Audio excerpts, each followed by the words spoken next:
Fala pessoal, tudo bom? A gente está aqui com o nosso convidado Alisson Souza. Ele aceitou participar, né, da nossa série Out Invite. Hoje a gente vai falar um pouquinho sobre data branding. E assim, eu sou Érica Luciola, eu sou coordenadora de mídia aqui na Outsmart. E Alisson, ele é brand manager, né, da Jus Brasil, mas ele vai se apresentar um pouquinho aí para vocês também sobre onde ele se formou e currículo, enfim. Pode falar, Alisson. Então, pessoal, primeiro, prazer estar aqui com vocês. Obrigado, Érica, pelo convite. Obrigado, Amanda, também, todo o pessoal da Out. Bom, como a Érica falou, meu nome é Alisson, eu trabalho hoje como Brand Manager no Jus Brasil. Eu sou formado em design, então a minha trajetória ela começou com o pé no design gráfico, mas desde a faculdade eu sempre fiz muito trabalho ali com identidade visual e todos esses elementos que permeiam o universo das marcas. E aí, assim que eu já estava na reta final da faculdade, eu tive uma primeira passagem pelo Jus Brasil, trabalhando com identidades visuais. Era um serviço que a empresa prestava na época, hoje em dia não mais, mas eu fiquei lá praticamente um ano trabalhando focado com identidade visual para escritórios de advocacia, e esse foi o meu primeiro contato com a empresa. Depois disso, eu trilhei caminhos em locais variados, né? Eu trabalhei em setor de comunicação, trabalhei em agência local aqui de Salvador, e aí depois eu tive uma jornada de mais ou menos uns 4 anos no empreendedorismo, onde eu montei, junto com alguns sócios, uma empresa de apresentações corporativas. Era um negócio bem diferente, mas que podia, assim, a gente entende que se distancia um pouco, né, da construção da marca, mas foi um negócio que me permitiu ter contato com empresas grandes e ver como elas trabalhavam a gestão, principalmente dos seus elementos. Então, a gente atendia muita indústria, muita multinacional. Foi uma experiência muito bacana. E aí, em meados de 2019, eu recebi o convite para voltar para o Jus Brasil, justamente para conduzir essa área de branding lá. Ainda sobre minha formação, depois da faculdade, eu fiz uma pós-graduação em comunicação estratégica e gestão de marcas na UFBA. Fiz vários cursos, workshops, assim, com algumas instituições conhecidas aqui do Brasil. E hoje eu tô assim, no meio do caminho para terminar um MBA em Marketing Branding também na PUC do Rio Grande do Sul. Então, acho que essa é a minha trajetória aí. Massa.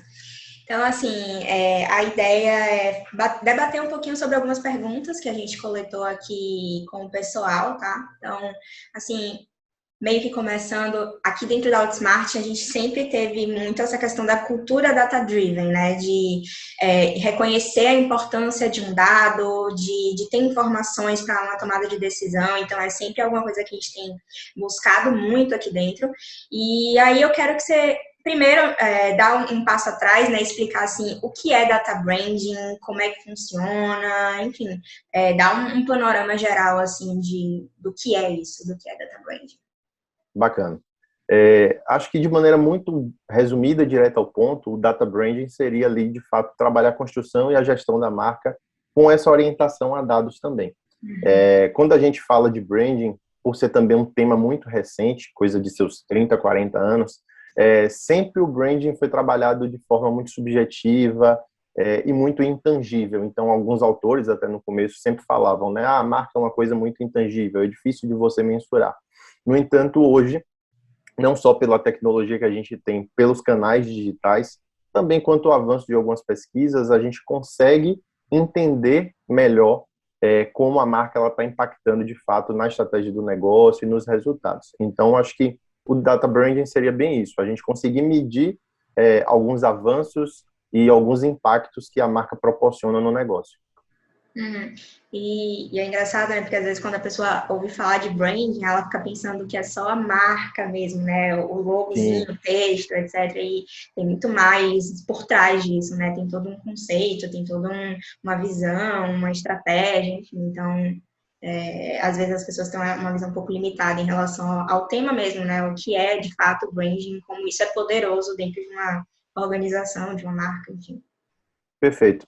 Eu até costumo dizer que, assim como o branding é um modelo de gestão, para algumas pessoas o branding ele está inserido no marketing, para outras o branding ele está cobrindo todo esse guarda-chuva que tem marketing, que tem experiência do cliente. Eu costumo olhar para a ótica de que está cobrindo tudo, sabe? Eu entendo que a marca ela driva todos os outros esforços. Então, até a análise de dados que a gente faz de campanhas de marketing, de ações de CX, isso toca o quesito marca, o quesito branding também, porque a gente está construindo marcas por conta desses canais. Então, assim, apesar da métrica, às vezes, ela não está ligada 100%, né, como você falou, à marca direto, mas todo esse ecossistema contribui. Exato, sim, perfeito. E assim, o que você acha assim que são os maiores benefícios, né, dessa questão de ter essa cultura data branding? Por que uma empresa deveria adotar essa cultura? Bom, eu acho que o primeiro ponto é, de fato, entender como a marca está impactando ali na estratégia e nos principais indicadores, tá? Pensando muito pela ótica do produto digital, a gente está sempre ali buscando aumentar a fidelidade dos nossos consumidores, reduzir o número de cancelamento e churn, reduzir CAC também, por que não? E tudo isso a gente sabe que indiretamente a marca ela exerce um papel em todos esses pontos. Então, quando você tem uma marca que o cliente admira, se identifica, possivelmente ele vai ser mais fiel ali. Daí, só que aí vem um pouco da dificuldade, que é como a gente separa que essa fidelidade está sendo atribuída só à marca ou a depender um trabalho bem feito de suporte em que um atendente ali lhe trata legal e você acaba gostando daquilo. Ou o inverso também, às vezes você tem um ótimo trabalho de marca, mas, sei lá, um erro no produto faz com que você cancele. Então, o trabalho do brand ele tem um pouco dessa complexidade, mas quando a gente vai olhar para os dados e vai olhar para os números, a gente consegue pelo menos ir tentando separar essas camadas para que fique mais claro. Então, acho que esse é um bom benefício, assim, a gente entender como a marca tem a sua responsabilidade e como os outros elementos também têm. Uma outra coisa que também é importante, assim, primeiro é que o branding é um trabalho de longo prazo, tá? Até o próprio nome diz ali, branding, ele está em construção. Muitas pessoas não entendem isso. Então, acho que por a gente fazer um trabalho de longo prazo, a gente primeiro tem que decidir se a gente vai investir nesse modelo de gestão. E isso quer dizer, dar tempo ao tempo mesmo para que as coisas elas comecem a ecoar. Porque às vezes você faz uma ação aqui, outra ali, esporadicamente, sem uma consistência, e não vê algo, você já fala, não, isso não está dando resultado. Mas a gente vê anos aí que as grandes empresas estão fazendo comerciais, investindo em mídia, ano após ano, assim, mesmo ela sendo top of mind. Então, por que Coca-Cola ainda faz propaganda na televisão? Porque ela precisa reforçar aquela marca constantemente. Então, a gente tem que entender que é uma coisa de longo prazo, que demanda ali paciência e investimento de recursos, mas que sim, no futuro a gente vai conseguir colher um maior resultado. E um trabalho de branding bem feito, ele possibilita que a marca fique no top of mind mesmo, né? Por exemplo, o McDonald's, ele quase não escreve mais McDonald's, ele bota o Mzinho, você já sabe do que se trata. Então, realmente, ter um bom trabalho de branding faz toda a diferença, né? Exatamente. Isso, então, assim, e quais são os maiores desafios, assim, que você considera dentro dessa questão do data branding? Tanto de dificuldade de execução, quanto até mesmo de aceitação por parte de cliente, de cultura mesmo, talvez de um baiano, de um brasileiro, de um sulista, você consegue perceber que existem essas diferenças, enfim.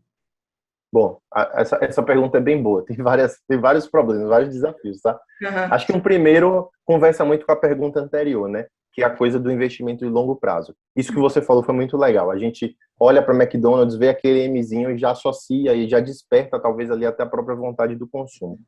Você quebrar essa objeção, às vezes, para um pequeno empreendedor, etc., é muito difícil, porque ele está no momento do negócio em que ele vai priorizar talvez a performance, as vendas ali no curto prazo, e tá tudo bem com isso. Então, assim, eu acho que um primeiro desafio é entender o momento do negócio e se realmente cabe ali você já investir em branding ou não. Eu acho que toda marca ela tem um potencial de investir em branding desde o começo, nas devidas proporções. Então, vamos pegar o próprio exemplo do pequeno empreendedor ali. Talvez ele possa focar realmente nas vendas no primeiro momento, mas isso não impede de que ele comece o negócio com a marca bem construída, respeitando ali as cores, o tipo de letra, com um manual bacana e que ele traga essa imagem mais profissional. isso já é uma coisa que ele consegue fazer independente de trabalhar algumas campanhas maiores. Então, acho que entender esse momento do negócio é um grande desafio. E aí, hoje no mercado digital, né, no mercado de startups, porque a gente tem muitos referenciais externos, então quando você fala de startups, você tem que estar olhando para Uber, Netflix, etc. E esses grandes investem forte em marca. Então, no caso de startup, já tem menos objeção, porque a gente está sempre se mirando nos melhores e os melhores investem. Então, aqui, a conversa já não é tanto se deve se investir, mas sim como investir. Então, a coisa vai mudando um pouco de figura, assim, no porte da empresa. Eu acho que um segundo grande desafio é ter as métricas exclusivas da marca. Também conversa com o que a gente falou, sabe? Você olha ali para um churn, você não sabe se a pessoa está deixando, está cancelando porque ela não se identifica com aquela marca, ou porque o produto é ruim, ou porque teve algum bug, um problema com o atendimento. Então, ter essa métrica exclusiva é algo que em diversos fóruns que eu já participei, as pessoas anseiam ali por ter, mas ainda não está muito claro, sabe? É muito difícil a gente chegar nessa linha mais transparente, assim, de fato, aqui é o ponto onde a marca realmente impacta e só ela impacta. E eu acho que um terceiro e último seriam, de fato, fazer as pesquisas de mensuração. Porque para alguns portes de empresa e para alguns tipos de pesquisa, é um serviço caro. Você vai demandar, enfim, contratar algum instituto especializado, contratar um painel de respondentes, porque você tem que ter uma amostra bacana para poder tirar alguma conclusão, e tudo isso é um pouco mais oneroso. Então, assim, é difícil para pequenas empresas fazerem pesquisas de saúde de marca, por exemplo. As grandes já costumam fazer, mas tem que ter um certo capital destinado a isso e também fazer com periodicidade para entender se está tendo evolução. Então, assim, você já tem que pensar que vai ter que destinar um budget recorrente para a construção de marca. Beleza. E aí, bom, chegou a marca lá, ela decidiu que ela quer ser uma marca data branding. Como é que implementa essas estratégias dentro da marca, da empresa? Porque acredito eu que tem que ser uma cultura, né? Não adianta ter lá a Alison fazendo as coisas e ter ali a Érica do lado que não entende como é que funciona, não sabe interpretar as coisas, não sabe como executar as coisas. Então, como é que implementa essa estratégia dentro da empresa? Ótimo. Bom, acho que começando, é o que você falou, a gente tem que ter a cultura, né? Todo mundo tem que estar com o mindset de que a marca é um ativo muito importante. Então, eu acho que primeiro, uma coisa que até parece simples, mas eu enxergo que tem muita importância todo mundo da empresa tem que, de alguma forma, ser guardião ali, tem que zelar pelo que a gente chama de brand assets. Então, tenho que aplicar as cores corretas, tenho que preservar ali toda a construção imagética que a marca vem fazendo, porque é aquilo ali que no final do dia vai construir esse referencial, né? Vai fazer a gente olhar para o Mzinho e lembrar de uma marca. Então, imagina se o Mac cada hora aplica aquele M de uma forma. Ia causar uma confusão mental. Então, assim, acho que a primeira coisa de implementar isso é todo mundo se apropriar e ser guardião da marca para dentro e para fora. E não só do visual, tá? Mas também das mensagens, do que aquela marca quer contar de história.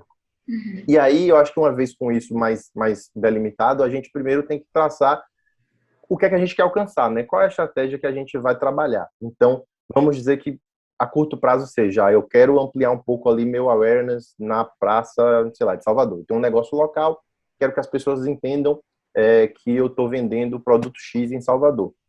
Então, vou começar a fazer trabalhos nos canais que eu tiver disponibilidade, sejam online, offline, para que essa mensagem chegue com clareza às pessoas. E uma vez que eu faça esse trabalho, aí eu vou ter que medir.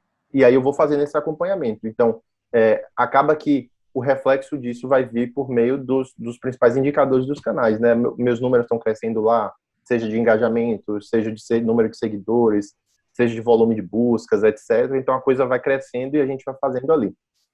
E aí, uma vez que a gente vai percebendo que o trabalho ele já está mais maduro, as pessoas estão falando um pouco mais daquela marca, daquele produto, aí também tendo o pressuposto de que a gente vai ter mais capital para investir, porque o trabalho de marca ele precisa, não vou dizer sempre, tá? Mas quase sempre chegar a mais pessoas para que elas conheçam aquele produto. A gente às vezes tem a falsa ilusão de que Não, aqui todo mundo conhece, todo mundo sabe o que eu faço. Não sabe o que faz, assim, não sabe mesmo. Ainda mais quando você vai capilarizando, assim, para algumas regiões, seja, sei lá, para o interior, para locais onde as pessoas não têm tanta instrução ou tanto acesso à informação, então fica muito mais difícil.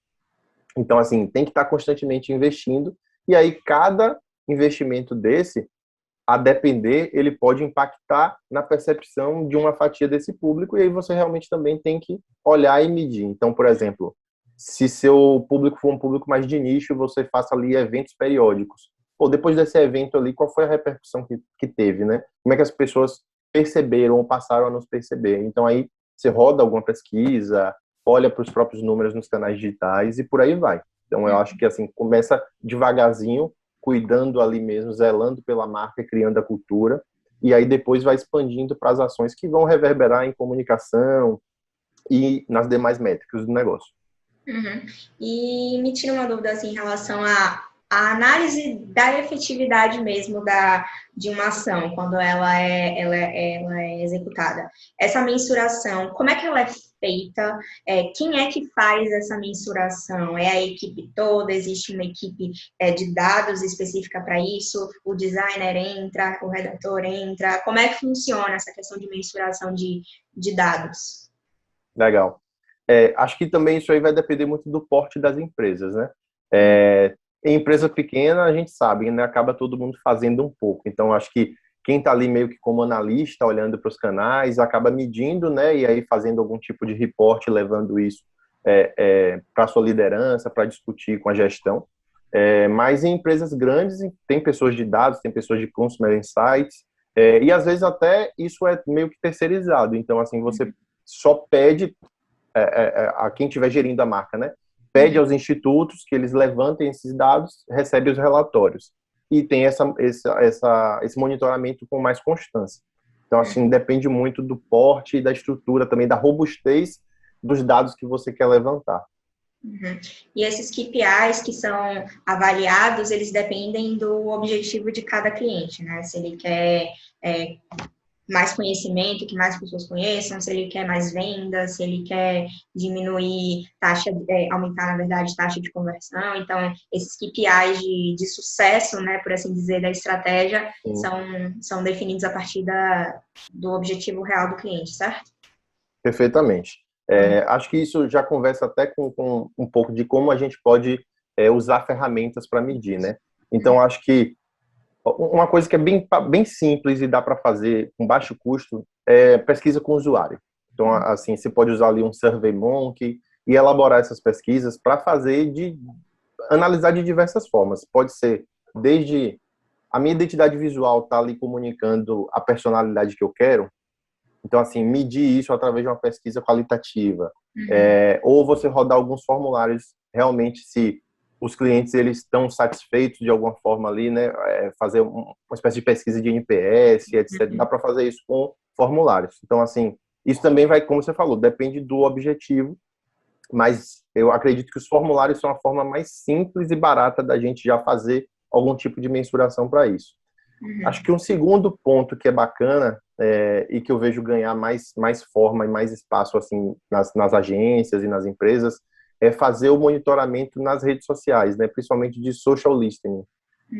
É o momento em que a gente vai ali coletar realmente todos os dados de engajamento, de alcance e também de análise de sentimento das mensagens que a gente está fazendo e também do que as pessoas estão falando. Então, muitas vezes, por conta até do volume de informação que circula na rede, a gente não consegue acompanhar.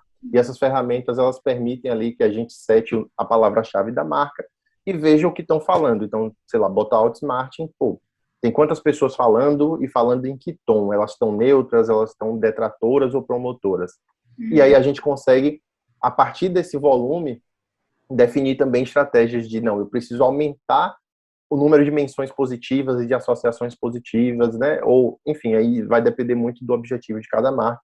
E aí tem algumas ferramentas para isso, né? Tem a Mentionlytics, tem uma ferramenta chamada Brain24, tem algumas nacionais também, se eu não me engano, Scoop e outras, então acho que dá para usar bastante delas. E aí eu acho que vem o principal e o mais caro, né? Que são as pesquisas de brand tracking ou de saúde de marca. Que aí realmente quem manja desse assunto são os grandes institutos, a Ipsos, a Canta, que fazem aí para as empresas grandes. Essas pesquisas elas costumam ser bem robustas e costumam ter periodicidade relativa aí a cada 6 meses ou a cada ano. Dificilmente é menos que isso. Em empresas que têm um volume muito grande de campanha de marketing, ações, eles acabam fazendo ali em 3 meses, um mês até. Já soube de casos de empresas que faziam um mês. Uhum. E aí essas pesquisas, elas tentam levantar muita coisa, tá? Elas entram primeiro no quesito do awareness mesmo, e aí olhar tudo, né? Como é que está esse grau de consciência, seja estimulado ou não, até um possível top of mind. Também olham lealdade, preferência, imagem percebida e associação de atributos. Então, essa marca X, quando você olha para ela, quando você tem contato com ela, você associa ela a que coisas. Então, às vezes, você tem, na sua narrativa, né, nos seus pilares de marca, você vai ter a que você quer se associar. Se a pesquisa trouxer totalmente o oposto, tem algo errado. Você vai precisar mudar as direções aí das estratégias. Então, a pesquisa de saúde de marca, ela é, assim, diria que fundamental, pelo menos, fazer em algum momento, apesar de ser algo mais custoso. Tem empresas menores, acho que como a MindMiners, que é daqui do Brasil, que trabalha com esse tipo de pesquisa, mas é realmente bem importante para ter esse panorama mais geral. E aí, você trabalha ali num leque de um ano, faz uma série de ações, depois você roda uma outra para poder perceber. Perfeito. E aí, para finalizar, Alisson, eu tenho uma pergunta aqui que é assim, você tem algum grande case de empresas que usam essa metodologia para estar apresentando para a gente? Alguma coisa assim que tangibiliza um pouco, né, essa questão do data branding? Sim, é bem difícil, tá? Esse assunto até, em outros fóruns de brand, as pessoas discutem muito, mas elas não têm um case muito palpável. Eu vou trazer duas coisas assim que eu tive contato recentemente num curso que eu fiz. Sobre pesquisa de saúde de marca, né? Uhum. Uma pessoa do curso, uma professora, ela falou que trabalhou um tempo na Ambev, e como a Ambev tem um portfólio muito grande de produtos, e esses produtos vão de forma agressiva para o mercado, eles acabam fazendo essas pesquisas mês a mês. Então, assim, vamos pegar, sei lá, uma Brahma Duplo Malte. Você vê que tem comercial na TV, tem um monte de coisa nas redes sociais, tem, sei lá, trocentos patrocínios em lives de sertanejo, e isso tudo num curto espaço de tempo. Então, eles fazem a pesquisa, fazem essa enxurrada de ações, fazem a pesquisa e vê se mexeu o ponteiro. Até porque também o mercado ele é saturado, ele é muito disputado. Então, assim, se você também não tiver uma postura um pouco mais agressiva, você perde aquele share para uma outra cerveja e aí a briga já começa a ficar mais complicada. E a gente entende também que cerveja, apesar de ser um produto ali mais comoditizado, a marca também já começa a fazer um pouco mais de diferença, né? Você vê um movimento, por exemplo, da Heineken se aproximar muito mais de causas limpas, preservação do meio ambiente. Então, o pessoal já está começando a trazer o mindset do brand também para esse tipo de produto. Uhum. E eu acho que um segundo caso bacana também que eu soube no curso é da Unilever. A Unilever é, enfim, uma gigante, né? Ela tem diversas outras marcas no seu portfólio e aí para cada marca realmente vai ter uma estratégia diferente. Mas lá eles têm meio que uma métrica própria chamada Brand Power. É uma coisa que, inclusive, acho que é bem pouco conhecida, assim. Essa métrica é deles, eles juntam ali três itens que são diferenciação, saliência. Saliência é uma coisa que também acho que pouca gente conhece, mas é o poder que a gente tem de lembrar de uma marca ao ver algum elemento que não seja a própria marca. Então, quando você vê, sei lá, laranja e lembra de Itaú, quer dizer que a marca Itaú está saliente na sua cabeça. Você não lembrou de outra marca laranja. Uhum. Então, eles trabalham diferenciação, saliência, a outra métrica que eu esqueci, eu vou tentar lembrar. Mas esse combo das três, eles extraem esse brand power. Então, lá dentro também, a cada ação que eles fazem, por exemplo, tem a marca 3CM, né, de produtos de cabelo. E aí a professora, ela citou que a 3CM patrocinou um desfile na São Paulo Fashion Week e fez uma ativação de marca lá. Uhum. Dias após, eles rodaram uma pesquisa para olhar se esse brand power tinha sido também impactado. E aí, se esse ponteiro mexer, aí eles entendem que aquela ação foi valiosa. Pelo que ela trouxe, geralmente, quando o ponteiro do Brand Power mexe, o ponteiro de vendas também mexe muito forte. Então, isso eu achei bacana, porque é uma empresa que já está atrelando o crescimento da marca, a percepção da marca, a um retorno financeiro de fato. Não só o retorno do Brand Equity, que é uma coisa mais intangível, mas sim o retorno em vendas, em receita. Então, acho que tem esses dois casos, assim, para trazer. Muitas empresas, elas não conseguem entender como um influencia no outro, né? Acha que você vai trabalhar venda aqui, branding aqui, que em nenhum momento isso se cruza. Então, esse case aí é realmente bem interessante nesse aspecto. Exatamente. Acho que uma prova disso também é a própria Apple, né? A gente sempre fala da Apple como uma marca muito forte, e isso independe do marketing deles, ou do design do produto. Eles trabalham isso porque eles entendem que essa marca muito forte atribui valor a toda a linha, né, que eles forem lançar. Então, hoje, se a Apple lançar, sei lá, um carro, vai vender e vai esgotar muito rápido. Então, assim, a marca forte, ela invariavelmente traz ali um retorno em receita, só que sim, é difícil da gente encadear, isso também cria um pouco de resistência, mas ao longo do tempo a gente vai quebrando essas objeções. Com certeza. Então é isso, Alisson. Obrigada, assim, por estar disponibilizando esse tempo pra gente, tá? E se quiser falar alguma coisa também aí no final, fica à Não, vontade. eu agradeço demais o convite, deixo também aí as portas abertas, caso a gente queira conversar sobre outros assuntos do branding, e é isso, contem comigo, obrigado a todo mundo que vai assistir a gente aí. Valeu, galera!